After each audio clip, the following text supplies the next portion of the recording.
Moja mkalimani. Simama hapo nyuma sana. Dorugundi abandi b'abanyakavumu na wengine hawa ndio wenyeji wa Kavumu. Turi kumwe n'ubundi kuva mu bwagiriza iyo tuvira hasi wengine toka bwagiriza mtugaje. Bali mubeza walimu wazuri. Ndabishimiye na wafurahi. Mbuze ukuri navu. Nakosa namba. Dukoze amezi 12 mudahembwa. Miezi 12 muhaye gutakaza imirimo yanyu mwari gukora nk'iyi abandi bahaye bakora. Ukiacha kazi zenu kama za wengine. Ariko muhitamo gukorera Uwiteka Imana. Mukaamua kumtumikia Bwana. Mwakoze mu mwijima. Mmefanya mwakoze mu mvura. Mwakoze mu Burundi. Tunakaribisha Burundi. Hano mu kigo cha Jesus Gate of Peace. Hapa kwenye shule ya Jesus Gate of Peace. Imani ilifunguka mugisha. Na Mungu wa mbingu akubariki.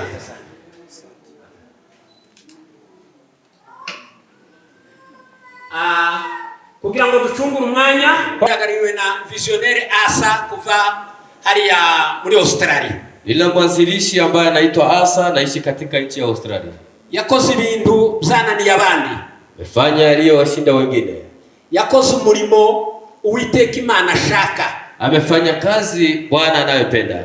Yatanze ubutunzi bwiwe yabivugiye ahandibuka kandi benshi muri mwebwe mwari muhari. Ametoa mali yake ameyasema hapa na wengine walikuwa hapa wengi. Yaratubwiye ngo baricaye mu rugo n'umufasha wiwe baravuga ngo iwagiye gukorera Uwiteka Imana mu mirimo y'amashuri nawe ugumukorera urugo rwacu. Wamegawa kazi nyumbani akasema mimi ninaelekea kwa njia ya shule la Biblia na wewe husika na kazi za nyumbani. Numwe wabikora muri twebwe. Ni mmoja kati yetu anaweza yafanya. Nawe twomushaka simpaye mubona vuba mu bwenge bwanje. Kwa akili yangu mimi simpate kwa haraka. Esuja mwaka kwa hano muhe mwaka coordinator. Mwaka ambao tulikuwa hapa. Ile mwaka ya kwanza hasa kwa 2020. Twari hano 2020. Tulikuwa hapa mwaka wa 2012. Duhera aho ngaho tureke gutangira hiki.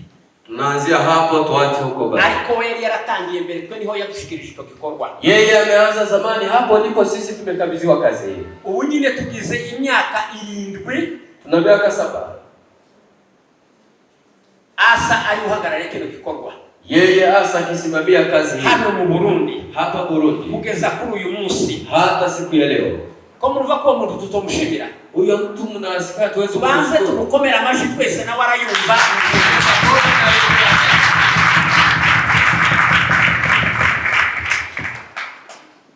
Ahari aya majwi yatarayumva. Bahari alipo sauti zetu zitafika. Yakoreye Uwiteka Imana mu buryo bwe bwose. Amehudumu kazi ya Bwana kwa njia zake zote. Yamamaje ubutumwa bwiza muri iyi saundo basha kumenya kandi twebwe bari mu bigishaga isomo. Ameeleza injili ulimwengu mahali mimi siwezi kujua na sisi tukiwa walimu wa mashule. Kandi biriya bisosa zabigororerwa umunsi tuzogera imbere ya data mu ijuru. Na yote atalipwa atakapofika mbele za Bwana. Lero niwe tuyegereje wa mbere. Huyo wa kwanza tunamkaribisha. Mama visionnaire Asa. Mama mwanzilishi wa kazi Asa. Tunamushimira ku bintu yakoze.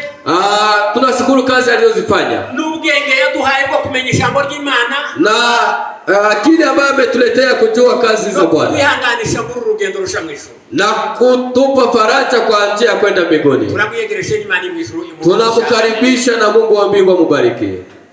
Tuyegereje coordinateur userukira Asa hano mu Burundi.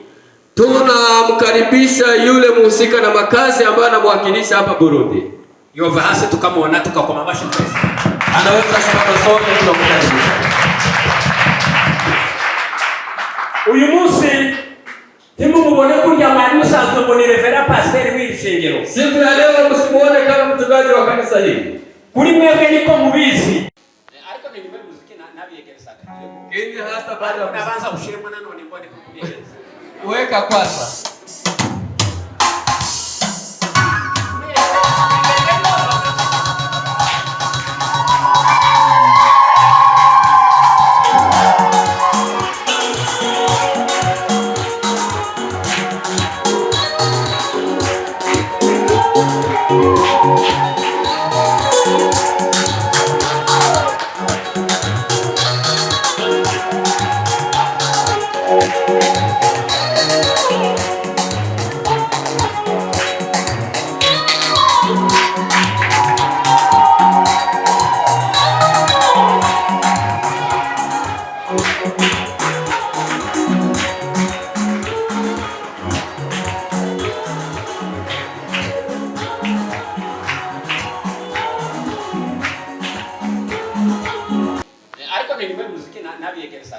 Kindi hata baada ya kubanza ushiremo nanone mbone kubiyegereza.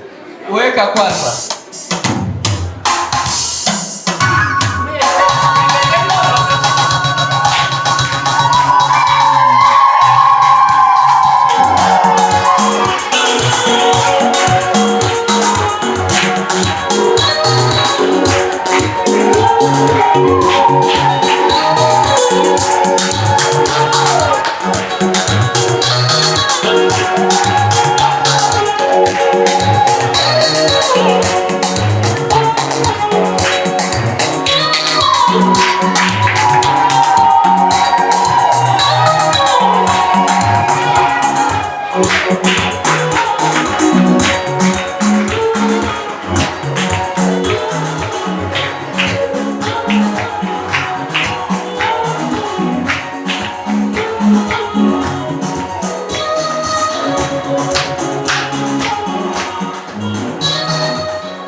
Sino babwira. Siwezi kuwapasa habari. Bwana Presifa. Amen. Kandi notinda kandi babano bantu gutya. Ikekani. Kuri amasoso yo. Machozi yanaweza tiririka. Simababwira ibintu gusa ibintu. Bene byabida barimo ngo twakunda kuvuga. Siwaambie mambo kawaida kusema kama ni vile haya wala. Bene data bene barahitimisha umwaka wabo. Nikoona watu wakihitimisha mwaka wao. Zanibuka igihe twabikoze natwe. Nakumbuka siku yetu. Nyuma yaho tuba duhawe ihuduma yo kuvuga ubutumwa bwiza. Na hapa tumepewa kazi ya kupasha habari njema. Turanabikora. Na kazi hiyo ikaendelea. Twarabikoze. Na tumeyatenda. Twarabikoze. Na tumeyatenda. Ubutumwa bwiza twarabikoze. Habari. Iyo mbonye abandi baje kudukorera mu ngata nkabenda banga. Ukiona sasa wengine wanakuja badala yetu. Tumvadishimye kwanje kose. Hapo ninafurahi nzuri. Nanezerewe. Nafurahi sana. Kamangira ngusonga ngo tugume tubande gusana bene. Sema tuendelea kuwa pamoja nao tu. Lero tugiye kubiyegereza. Tunaenda wakaribisha. Ndakubita mugira bahaguruke ndibaza bahaguruka gusana muziki wayo. Baba mkushira mukuru.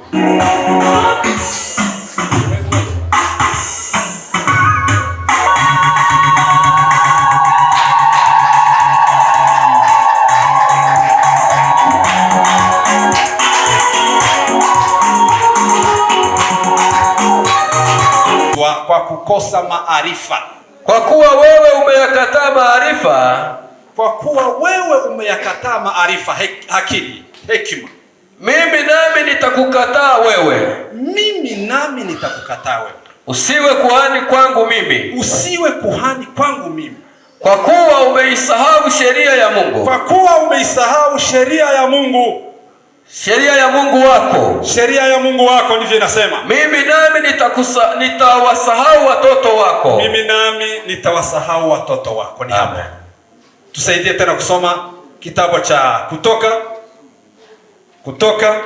Ni kusoma tu, sitahubiri. Kutoka sura ya 17 mstari wa 14.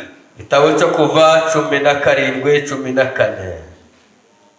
17 mstari wake mdogo wa 14. Kuva 17:14. Bwana akamwambia Musa, Andika habari hii katika kitabu uwe ukumbusho. Ndio. Kisha ihubiri masikioni mwa Yoshua. Ndio. Ya kuwa nitaufuta ukumbusho wa Amaleki. Ndio, nitaufuta ukumbusho wa Amaleki. Bwana sifiwe. Amen. Bwana sifiwe. Amen. Watu wengi mara na mara wanawaza bantu benshi kenshi batekereza ko kusoma wenda ni mambo ya kisasa tu, kwiga ibintu byizanduka cyangwa se byo muri iki kinyejana gusa, wala ni mambo ambayo tu hayana thamani, ibintu bimwe bitari by'agaciro, bidafite agaciro. Lakini Mungu mwenyewe, ariko Imana yonyine, Mungu alimwambia Musa, Imana yabwiye Mose. Hata kumbuka kwamba Musa naye hakuweko tangu wakati wa kuumba ulimwengu. Menya yuko Mose nawe ntabwo yasizweho kuva umunsi Imana irema isi. Musa naye hakukuwepo. Mose nawe ntiyarariho. Unajua kama Musa naye alikuwepo? Mose yarahari umunsi Imana irema isi. Kuumba kwa ulimwengu. Musa Imana irema isi, Mose yarahari. Musa alikuwepo. Musa yarahari. Musa ntiyarahari. Lakini Mungu akamwambia andika. Ariko Imana iramubwira ngo andika. Hutayaweka kichwani tu. Ntabwo uzobishira mu mutwe gusa.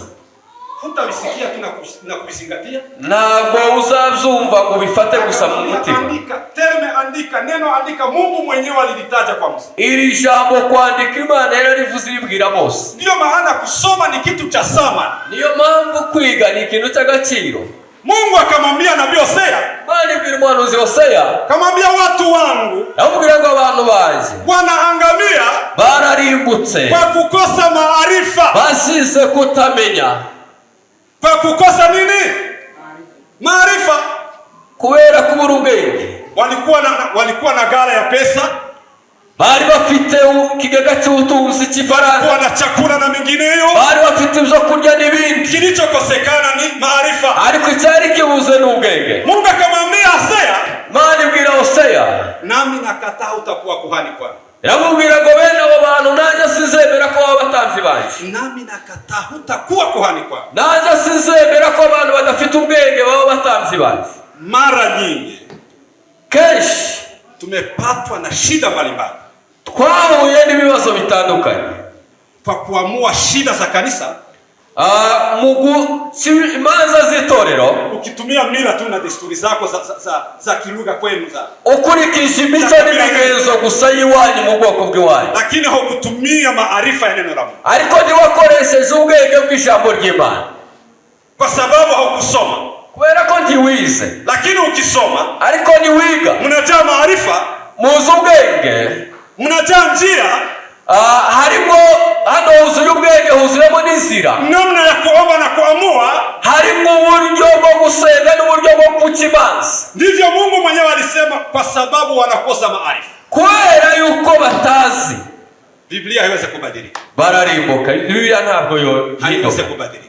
Ntabwo Biblia yohinduka. Someni, mwige, nawatakia kusoma, ndabifuriza kwiga, nawatakia kuelewa, ndabifuriza gusobanukirwa, nawatakia kuhubiri Injili, ndabifuriza kuvuga ubutumwa, nawatakia kuwa wainjilisti wazuri, ndabifuriza kuba bavuga ubutumwa beza. Tangu kwa hawa wanahitimisha siku ya leo, bera kuri abaga basoje uyu munsi, si kuhitimisha kwenda kutafuta mambo mengine, so kurangiza gusa ngo muje mu bindi, ni kuhitimisha na kuingia katika shamba la Mungu na kuihubiri Injili. No kurangiza umwaka w'ishuri mwinjira mu murima w'Imana no kuvuga ubutumwa. Ikiwa Mungu atakutuma kwa nchi ambazo zingali nyuma kwa kimaendeleo, Mana ni gutuma mu bihugu bikiri inyuma y'amajyambere, ijambo ry'Imana, utakubali, ni mwito utaenda.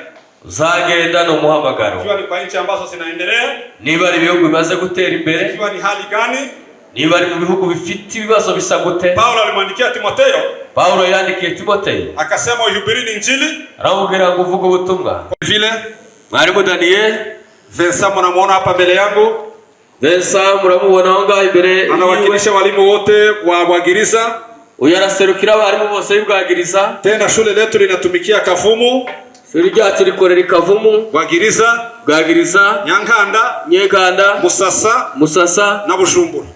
Pia Bujumbura. Hapo pote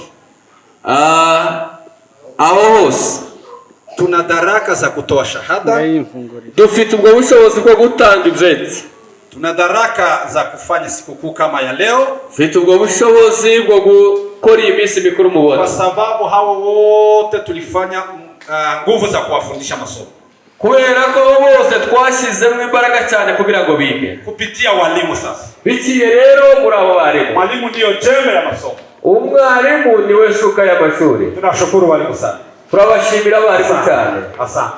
Mwalimu huwa anachoka sana, mwarimu araruha cyane, mwalimu anatayarisha masomo mengi, mwarimu ategura ivyigwa byinshi, hata wanafunzi ni mashahidi, abe n'abarimu n'abanyeshuri n'abahamya. Sawa, niseme mfano hapa kwetu, ni mfano natoa, reka mvuge hano iwacu, walimu walichoka sana, walimu bararushe. Kina Daniel alichoka sana, Daniel yararushe kwa kutoa masomo mengi sana, gutanga ivyigwa byinshi cyane. Vile ndugu yake mwalimu naye vile, na mugenzi we nuko naye alichoka sana, nawe yararushe. Tunasema Mungu awabariki, turavuze ngo Imana ibahe umugisha, kuwabariki. Bila kusahau tutawakaribisha wachungaji wetu ambao wako hapa. Tunashukuru sana kuwa mahali hapa kutushiriki. Mungu naye azidi kuwabariki. Pia tunashukuru watu wote ambao wako hapa, bila kusahau kiongozi wa serikali mwenye yuko hapa. Tunasema Mungu nyote azidi kuwabariki. Bila kupoteza muda kwa sababu ya saa ndogo, tutasoma Biblia katika waraka wa Petro wa kwanza sura 2 mstari wa 17. Tungehitaji msomaji mwenye iko haraka atutafutie tusomee. Waraka wa kwanza wa Petro sura 2 mstari wa 17. Sijui kama mwenye alipata. Waraka wa kwanza wa Petro sura 2 kwa mstari wake wa 17.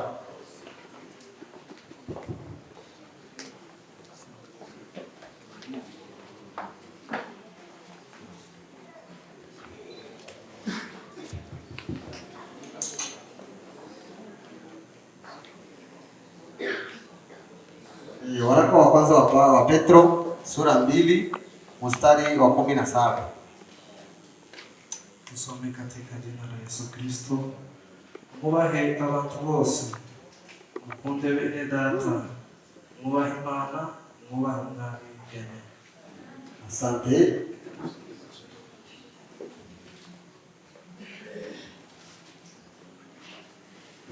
Wapendeni ndugu, mcheni Mungu, mpeni heshima mfalme. Amen. Amen. Bwana asifiwe. Amen. Kwenye wako pamoja tunishe mkono. Asante sana. Hili neno ndogo tunalisoma, sio maneno mengi sana, na muda wetu tunamnasikia kama ni mfupi, lakini tutajaribu kuzungumza tulipanue ili lizidi kueleweka. Kwa kawaida ile neno inaeleweka.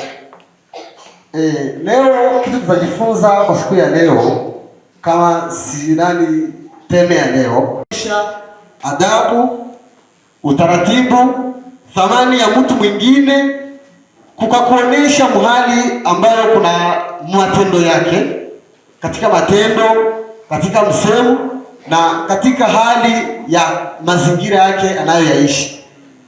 Ile vitu vitatu vinaweza vikaonesha kwamba huyu mtu ana heshima wala huyu mtu hana heshima. Heshima, kuna aina tatu tutazungumza ambazo ni aina za heshima. Ila katika hizo heshima, kuna heshima ambazo zimoja ni heshima za unafiki. Heshima ya kwanza tutaiongea ni heshima ya uoga. Unaweza kuona mtu anakupa heshima ama unaona mtu anaheshimu, kumbe kuna kitu ambacho anakiogopa. Kuna uoga ndani mwake. Mfano, mtu wewe ni kiongozi, umemtisha mtu akaamua kushuka na kunyenyekea akakuheshimu. Lakini ukawaida ule mtu akuheshimu kama ilivyotakiwa, anakuheshimu kwa sababu unamtisha. Heshima ya pili ni heshima ya kuzidiwa. Unajikuta mtu msosiete amezidiwa franga, kwa sababu anamzidi pesa, anaamua tu kushuka. Wewe ukimwona na ananyenyekea, ana utaratibu fulani, unasema huyu mtu ana heshima. Hapana, alishazidiwa. Alishaona huyu mtu anazidi masomo. Baada ya kugundua kwamba huyu mtu anazidi shule, anazidi masomo, anazidi akili, anazidi utawala, anaamua kunyenyekea. Ili kunyenyekea yake, unajikuta anaweka ndani heshima. Ile heshima haiko heshima yenye iko ya kweli. Heshima ambayo sitaongea ni heshima ambayo ina upendo, heshima ambayo ina utu, heshima ambayo Mungu amebariki mtu, amempa mtu. Hii heshima, mtu ambaye anapokea Roho Mtakatifu, Kristo ambaye anapokea Roho Mtakatifu, anatakiwa awe nayo. Amen. Amen. Hii kitabu tumesoma ni kitabu ambayo ni nyaraka. Inapatikana katika nyaraka ambazo wanaziita nyaraka za wengine. Kwa nini wanaziita nyaraka za wengine? Ni kwa sababu hizi nyaraka ni nyaraka ambazo zimeandika na watu tofauti. Ni nyaraka 7 tu. Kuna zingine nyaraka ambazo ni 13 zimeandikwa na Paulo. Lakini hizi nyaraka ambazo zinakuwa ni 7 zimeandikwa na watu mbalimbali. Hii nyaraka imeandikwa na Petro mwenyewe ambao tunamjua, ule ambaye alikaa na Yesu. Ndio mwenyewe ameiandika. Na ameiandikia Yerusalemu. Ilikuwa ni mwaka wa 64 baada ya Yesu kuondoka. Hivi tunakuwa modern 26, miaka mingi ishapita. Lakini ndio wakati ameiandika. Hii kitabu ambacho kimeandikwa alikiandikia watu wote. Tofauti na Paulo, kuna vitabu ambavyo alikuwa anaviandika akifuatana na mtu. Kuna viko nazo. Message ya kwanza niko nayo ni message ambayo inaangaliwa kwa vitabu. Ili tunalisoma linasema hivi, waheshimu watu wote. Ambapo hivi tunasema hivi, ni kusema kwa mtoto mwenye iko hapa, mama mwenye iko hapa, kaka na dada, sisi sote hata wachungaji tuko hapa. Tujitahidi kuheshimu watu wote. Tujitahidi tujue kuheshimu watu wote. Kwa sababu heshima ni ya maana. Ni ngumu kama unahitaji heshima. Kwanza wewe ianze. Kama unataka wakuheshimu, wewe ndio unatakiwa kuanzisha heshima. Bila hivyo utajikuta unataka heshima kwa nguvu ambayo itakugharimu kuwatisha watu. Kuna vitu yenye vinaonekana lakini havieleweki. Unajua kama ndege kabla hayakufa, ndege kama ni mzima, yeye anapenda kula ududu wa chini, siafu na vingine. Lakini akikufa mwanadamu kama hamkuli, wale ndio wanakula. Amen. Hata na hii mishale tunawasha ndani inatoka miti. Tunawasha, tunakonga miti. Ile mshale moja ndio inaweza kuchoma hata poli nzima. Nikusema kwamba heshima inahitajika kwa sababu hakuna mtu ambaye alimuumba mwenzake hapa. Jambo la pili, nasema hivi, wapende ndugu. Tayari hapo tushakuwa wandugu, sababu katika Kristo sisi ni wandugu. Haijalishi kuna ndugu zingine tunaishi kikabila, kifamilia, lakini wale ambao wamekwenda kumkubali Yesu tayari wamekwisha kuwa wandugu. Chini akasema hivi, mcheni Mungu. Ni ngumu kutomcha Mungu, tuseme kumheshimu Mungu. Inahitajika yeyote yule ambaye anauelewa akili kwamba Mungu ndiye amekwenda kumuumba, anahitajika kumcha Mungu. Jambo la mwisho hapa akasema hivi, mpeni heshima mfalme. Hapo mfalme alikuwa ameingia ndani ya serikali. Kwa sababu ukikumbuka kwamba na Yesu mwenyewe alisema hivi, Kaisari mtu vya kwake na mimi mnipe vya kwangu. Msema kwamba hata utamheshimu Mungu, ukumbuke kwamba hata serikali ina haki yake, sio kaenda kinyume na hayo. Mambo matatu ambayo tunataka kusii kama message yangu ni moja. Sisi wanafunzi tumekwenda kuhitimu hapa. Hapa tukwenda kuhitimu, inahitajika tujue kuheshimu kazi ya Mungu. Tujue kuheshimu watu ambao Mungu amewaweka pembeni yetu, watu ambao tutakuwa nao kipindi chote. Jambo la kwanza ni kusema kwamba mbele uheshimu kazi ya Mungu, neno la kwanza inakuhitaji ni kuheshimu kwanza kazi. Hauwezi heshimu kazi ya mtu kwanza uheshimu kazi, kwa sababu kazi ndio utafikia ya kwanza. Kama uheshimu kazi ya mtu ama kazi ndio ifanye, ni uongo, hakuna kazi yoyote utakwenda kuifanya. Cha maana heshimu kwanza ile kazi, ndio vingine vifuate baadaye. Sababu kama uheshimu ile kazi, utaitumika jinsi unajisikia tu, kwa sababu tu haina umuhimu kwako kwa mawazo yako. Jambo la pili kwa wahitimu wenzetu, jambo la pili ni kuheshimu watumishi. Kwa sababu ni ngumu kwenda mkazi ukutane mwa dunia, ufike mkazi ukutane hakuna mwingine mtumishi yuko ndani. Hauwezi. Yaani ni ngumu, unaingia mkazi unajikutana ni wewe peke tu mkazi, unakuwa wewe peke. Hauwezi. Yaani ni swala ambalo ni ngumu sana. Tunakwenda ndani ya makazi za Mungu, tutakutana na wengine watumishi. Tutakutana watumishi wanaofagia, wanaohubiri, wanaofanya kitu fulani, mambo mbalimbali. Nini kinachohitajika kufanya? Ni kuwaheshimu kwanza. Kama uheshimu watumishi ambao utawakuta ndani ya kazi, ujue kwamba una tatizo ambalo itakwenda kukukuta muda wote, sababu watakuchogea, mtaweka fitina nao, mwisho na mwisho utajikutana kazi na kushinda. Jambo la mwisho ni kuheshimu mwenye kazi, sababu hauwezi heshimu kazi ushinde kuheshimu na mwenye kazi. Mwenye kazi kama anajua umheshimu, yeye hana muda kuomba ushauri, atakwambia toka, mwingine atakuya. Mungu mwenye kazi, ndio Mungu hii kazi tunakwenda kuifanya. Tumejifunza siku nyingi, tumejifunza muda mrefu. Kitu kinahitajika ni kuheshimu na mwenye kazi ambao tunakwenda kuifanya. Tunakwenda kufanya kazi ya Mungu, ndivyo wenye tulikuwa kujifunza. Tumehitimu. Hiyo kazi tunaenda kujifunza. Tuwe makini. Kia kwanza tuheshimu kwanza kazi, tuheshimu tutatumika nao, mwisho twende tuheshimu Mungu mwenyewe mwenye kazi. Nina mesaji nyingine ya pili, ni kwa sababu ya wachungaji wetu, viongozi wetu ambao wao ndio watatupokea, watuoneshe wewe utafanya hapa, wewe utatumika hapa, wewe utatumika hii kazi, wewe utaikala hapa. Hao watumishi nilikuwa naomba kuwasi wawe karibu na sisi, watunge mkono, watuonyeshe namna kazi za Mungu zinatumika, watufikishe mahali ambapo Yesu amekwenda kusema kwamba nendeni ulimwenguni mote mkatangaze injili na watu wote mkawafanye kuwa wanafunzi wangu. Hilo ni mesaji ya pili ambayo ni kubwa, ambayo nilikuwa nikiomba kwa watumishi wetu ambao tutakwenda kukutana ndani ya kazi, watuongoze, watuoneshe namna kazi ya Mungu inakwenda kufanyika. Neno hili libaki kwangu na kwenu nyinyi nyote. Amen.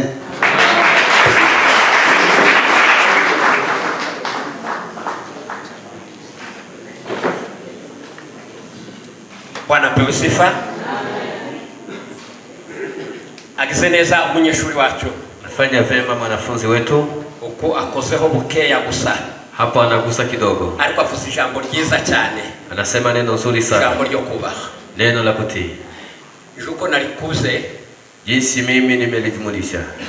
Namenye ko Risoferi waricungiriza cy'Imana yahanuwe no kwishira hejuru.